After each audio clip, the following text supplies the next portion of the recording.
তুই যে আমার গায়ে চা ঢাললি, তুই জানিস এই ড্রেসের দাম কত? তোর মতো এতিম মেয়ের থেকে আমার এই ড্রেসের দাম আর মর্যাদা অনেক বেশি। কিরে, এত তাড়াতাড়ি অফিস থেকে চলে আসলি? মা, বাসায় মেহমান আসছে, নিশি আসছে, তাই একটু আর্লি চলে আসো। কত শখ ছিল নিশির সঙ্গে তোর বিয়ে দেবো আমি, তা না একটা এতিম চোর মেয়েকে বিয়ে করে নিয়ে আসলি। বোঝ এখন অবস্থা। মা, সময় কিন্তু এখনো ফুরে যায়নি। আমরা ভাইয়াকে আবার বিয়ে দেব নিশি আপুর সাথে। ছি আখি, তুমি এইসব কি কথা বলতেছো? হোক সে চোর, হোক সে এতিম, সে আমাদের ভাবি। আমাদের দরকার তাদের সম্পর্কটা টিকিয়ে রাখা। জীবনেও টিকবে না। আমি চেষ্টা করে যাব, তারপরেও মনে হয় টিকবে না, কারণ স্বভাব একবার খারাপ হলে সেটা বদলানো যায় না।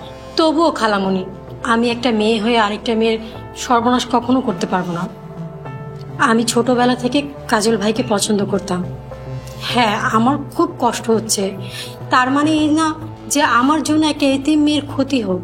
দেখ দেখ, কত লক্ষ্মী একটা মেয়ে, কি হারিয়েছিস এবার বুঝে নে। মা, আমি রুমে গেলাম। ভাইয়া চা খেয়ে যা, ভাবি তো চা বানিয়ে নিয়ে আসছে। না, আমি এখন খাবো না। চাটা খেয়ে যাবো।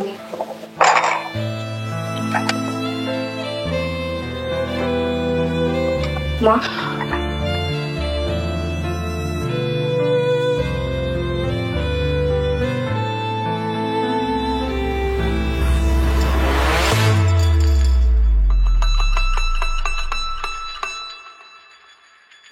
বৌমা, এত হিংসা ভালো না।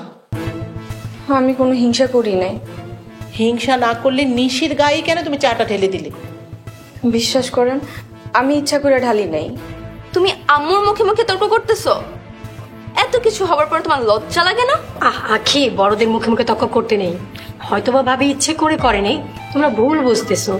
শেখো শেখো, নিশির কাছ থেকে ভালো মানুষ হওয়া শেখো। তোমাকে কিন্তু আমি সময় দিলাম, মনে থাকে যেন।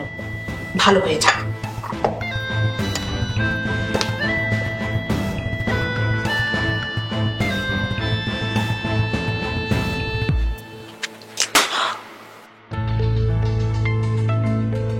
তুই যে আমার গায়ে চা ঢাললি, তুই জানিস এই ড্রেসের দাম কত? তোর মতো এতিম মেয়ের থেকে আমার এই ড্রেসের দাম আর মর্যাদা অনেক বেশি। যাও আমার লক্ষ্মী ভাবি, নিশিয়াপুর এই ড্রেসটা ধুয়ে দাও। আখি, তুমি জানো না আমি এই ড্রেস পরতে পারবো না? সামান্য কিছু হলে আমি সেই ড্রেস পরতে পারি না।